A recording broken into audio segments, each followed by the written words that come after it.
this, the National ICT Policy and Strategy Conference. We have invited you to be with us over the next 2 days as we discuss the relevance of information and communication technology to Trinidad and Tobago's socio-economic development.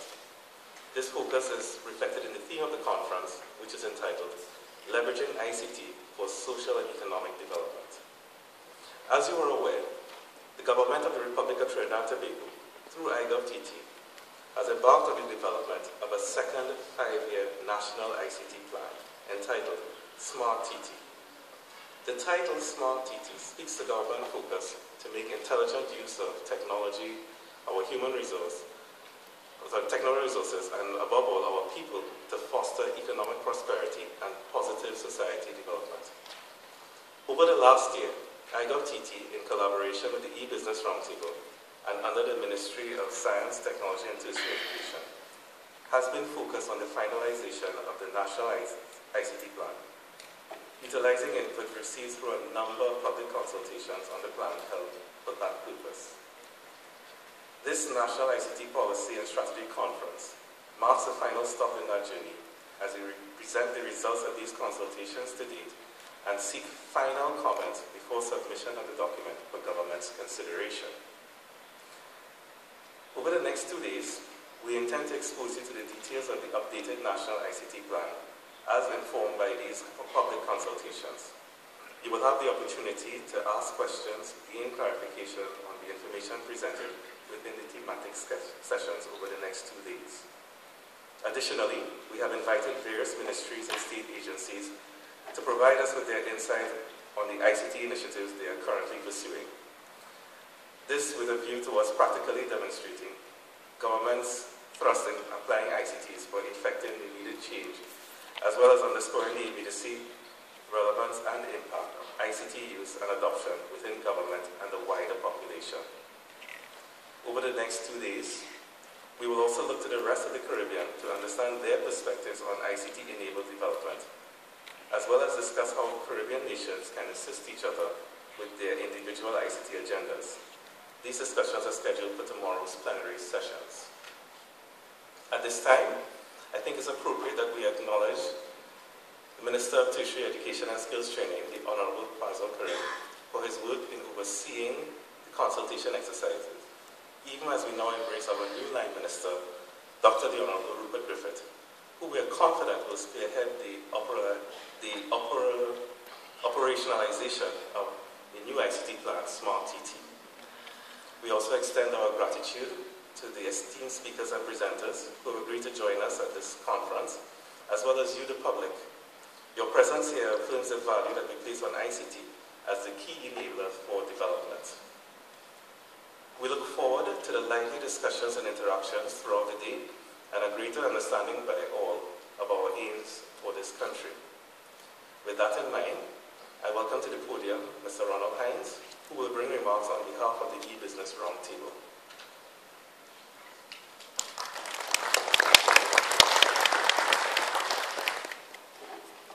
Morning, thank you, Kendall.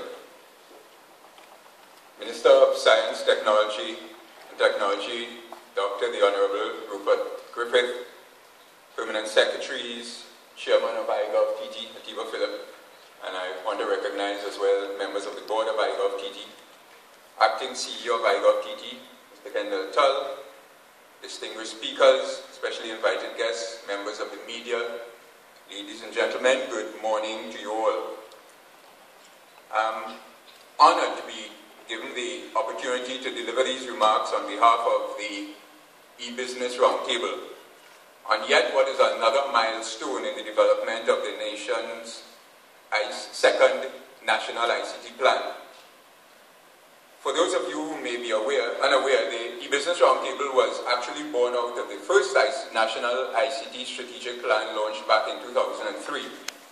And the Roundtable served to formalize the connection and collaboration between the private and public sectors, specifically as it relates to ICT-related initiatives. I should just add that members of the Roundtable are drawn from business chambers, from academia, the various associations that have important connections to the ICT sector. So it's very much an opportunity to bring a lot of private sector insight as well to the public sector. Until quite recently, the roundtable had been chaired by Mr. Larry Hawaii. As you would all know, Mr. Hawaii has now taken up the important position as Minister of Finance and the Economy. And I'm confident that his years of experience, his wisdom and leadership will serve him very well in this important position. And I'm sure I speak on behalf of all of the members of the E-Business Roundtable in wishing Mr. Hawaii continued success in this very important position. As I'm on the point of wishing success, I'd also like to take the opportunity to do the same for the Honorable Dr. Rupert Griffith, who in one sense returns to this ministry. Since the establishment of the Roundtable, we've been working intimately with the public sector in promoting the importance of ICTs. Most notably, we partnered with the ministry responsible for ICT and iGovTT in planning and executing the National ICT Business and Innovation Symposium, a regional gathering that occurs biannually. It comes as no surprise, therefore, that we have again collaborated with the ministry and iGovTT, this time on the development of Smart TT, a second 5-year ICT plan for Trinidad and Tobago. I think I speak for all the members of the Roundtable once again when I say that we are excited by the prospects that this plan holds for the business community and indeed for all citizens of Trinidad and Tobago. We've recognized a definite need for planning, ratifying and implementing the necessary structures and frameworks for building an environment that encourages the development of growth of e-business and e-citizen services.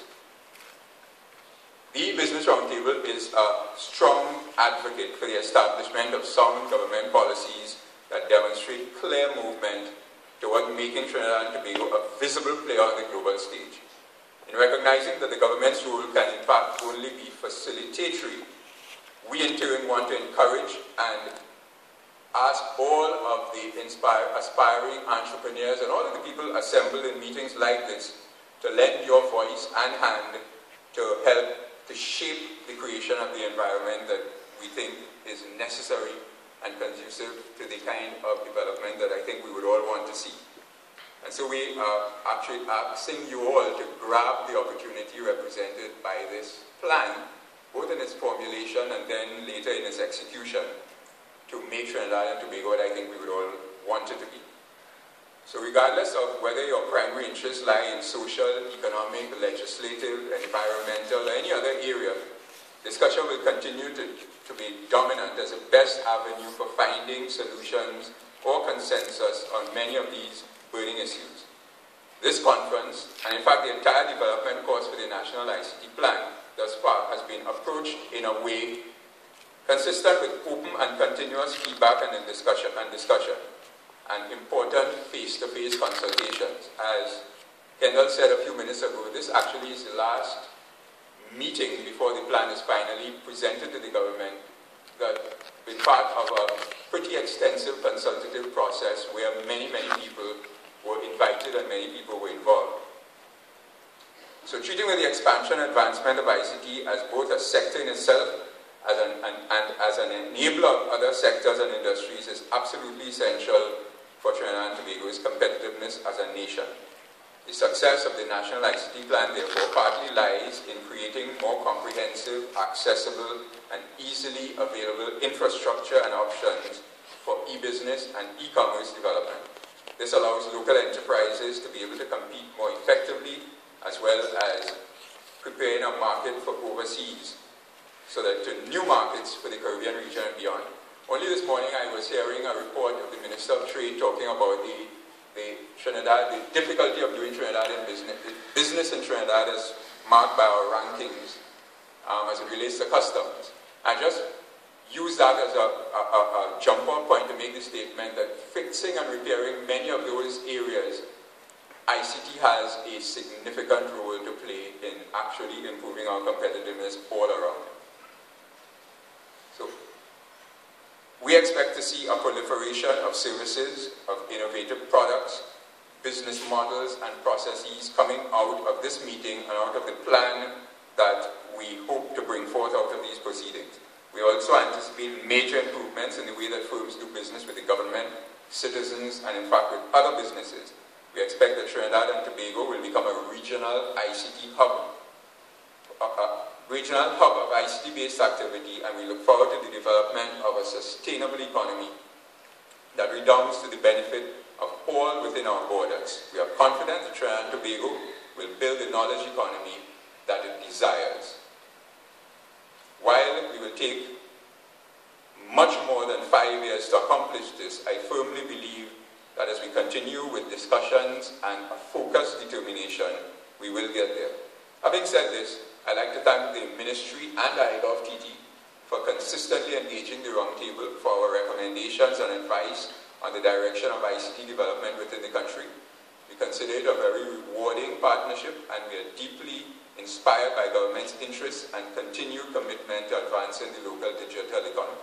So thank you, and I wish you all of the best, and please enjoy the rest of the conference.